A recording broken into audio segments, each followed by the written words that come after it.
Olá, povo de Deus, graça e paz. Meu nome é Gelson Becker, sou líder da Escola de Ativação Profética. E no vídeo devocional de hoje nós vamos falar sobre 2 Coríntios capítulo 6, versículo 1. Para que a graça de nosso Senhor e Salvador Jesus Cristo, para que a graça de Deus nas nossas vidas não se torne vã, não seja em vão. E nós, cooperando também com Ele, vos exortamos a que não recebais a graça de Deus em vão. Algumas traduções não usam a palavra cooperando, e sim associando. Falei sobre isso alguns dias atrás, no texto de 1 Coríntios. Agora nós estamos na segunda epístola de Paulo aos Coríntios. Versículo 2, porque diz: ouvi você em tempo aceitável e socorri no dia da salvação. Eis aqui agora o tempo aceitável, eis aqui agora o dia da salvação. Quando nós assistimos às aulas do módulo de arrependimento, fruto de arrependimento, o Espírito Santo de Deus nos convencendo da justiça, do juízo, do pecado, nós entendemos que arrependimento é muito mais do que um livre-arbítrio.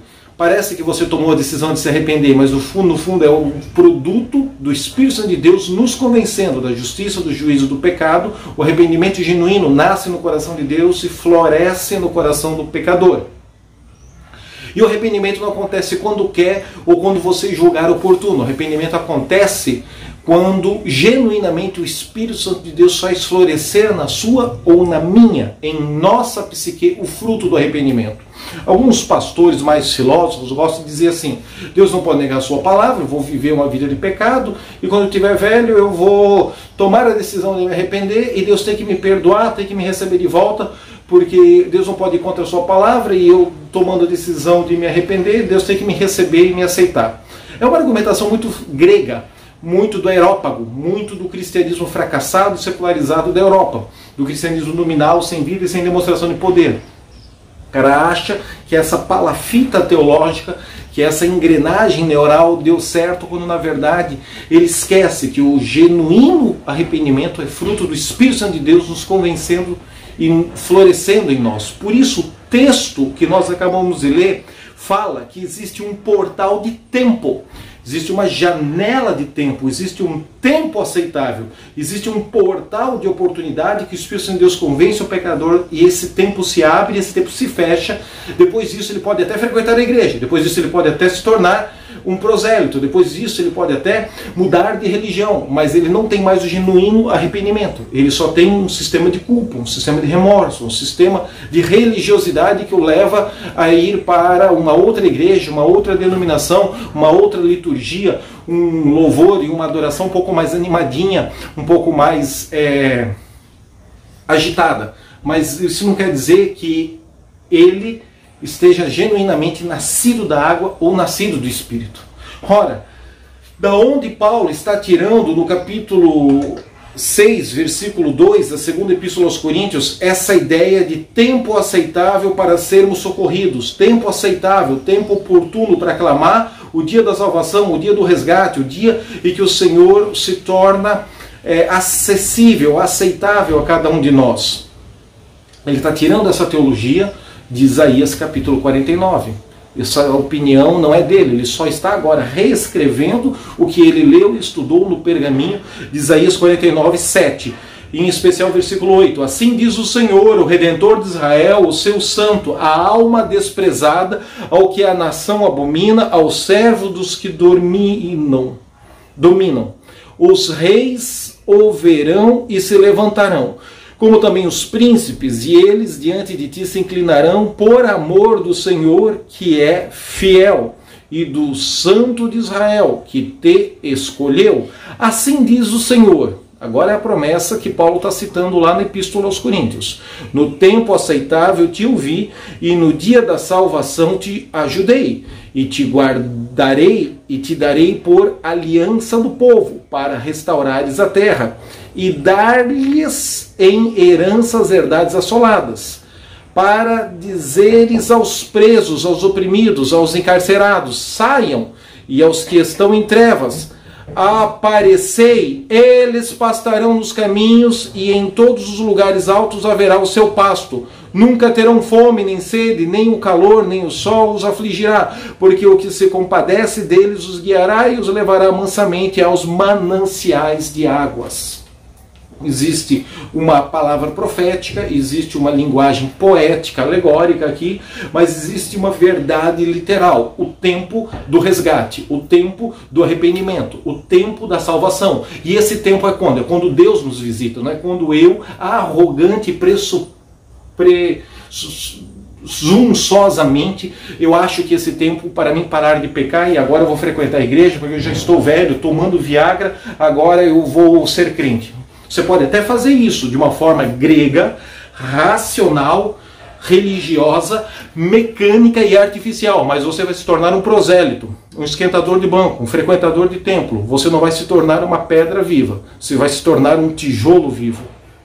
Você não vai se tornar um homem que foi nascido da água e nascido do Espírito. Por quê? Porque quando Esaú teve a visitação do Espírito de Deus, convencendo ele da loucura, ele desprezou. Mais tarde, o autor do livro de Hebreus diz que Esaú procurou com lágrimas oportunidade de arrependimento e não encontrou.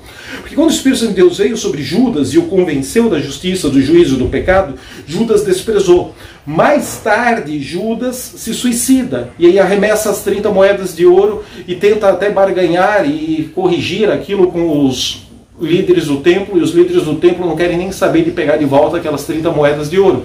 Ou seja, a profecia de Isaías se cumpre. Jesus é traído, Judas é objeto dessa traição. Mas ele não consegue se arrepender quando há uma visitação do Espírito Santo de Deus convencendo da justiça, do juízo, do pecado, para que a loucura não seja praticada. Não, ele depois fica preso ao remorso, fica preso à culpa, preso aos sentimentos da religião, não mais da espiritualidade. O mesmo também vai acontecer com o rei Saul, que vai receber uma visitação do Espírito Santo de Deus, convencendo ele da justiça, do juízo, do pecado, vai endurecer a cerviz, vai endurecer o coração, vai endurecer o pescoço, vai manifestar rebelião, que é semelhante ao pecado de feitiçaria, vai manifestar obstinação, pescoço duro, dura cerviz, que é semelhante à teimosia. Obstinação, tradução mais próxima do nosso linguajar moderno, teimosia. E aí Samuel chega para fazer o sacrifício, e Saul já estava fazendo o sacrifício, e todo aquele processo de apostasia, de abominação, de desonra começa a desencadear. O profeta Samuel dá um decreto de juízo na vida de Saul, e Deus não fala mais com Saul, e Saul agora não consegue mais ouvir a Deus pela instrumentalidade dos profetas, e Deus vai buscar a feiticeira de Ben-Endor, a cidadezinha da feiticeira lá. Veja, essas brincadeiras com as coisas sagradas de Deus podem fazer com que na nossa vida a graça de nosso Senhor e Salvador Jesus Cristo se torne vã. E o apóstolo Paulo, no início do capítulo 6 da segunda epístola, no versículo 1, diz: para que não se torne vã. E nós, associados, cooperados, aliançados, e nós que temos um pacto com Deus e um pacto de relacionamento entre nós, de maturidade na obra de Deus, na expansão do Evangelho, no estabelecimento e no suprimento das necessidades deste ministério, nós que temos sido cooperados, associados também com ele, vos exortamos a que não recebais a graça de Deus em vão. Ou seja, não banaliza a graça. Existe aí um discurso teológico de uma graça genérica, de uma graça barata, de uma graça diluída com uma água e açúcar que dá diarreia e faz mal para os ouvintes, porque eles querem desassociar o comissionamento de santidade, de comunhão e de vida íntima com o Espírito Santo de Deus desta vida supostamente genérica da graça. Essa graça barata. Dietrich Bonhoeffer lá na Alemanha já falava sobre isso antes da Segunda Guerra Mundial e durante a Segunda Guerra Mundial.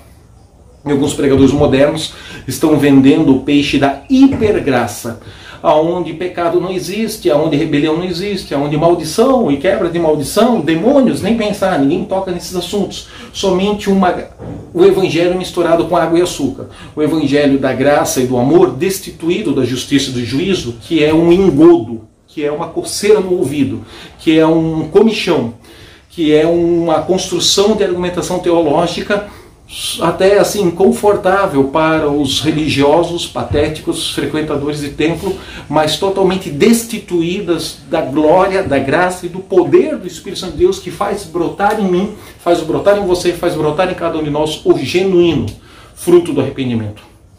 Vamos receber essa palavra, assim como Deus prometeu para Israel em Isaías 49, o rebento, o renovo, a restauração, o dia, o tempo, ao portal de oportunidade válido para que todo Israel se arrependesse.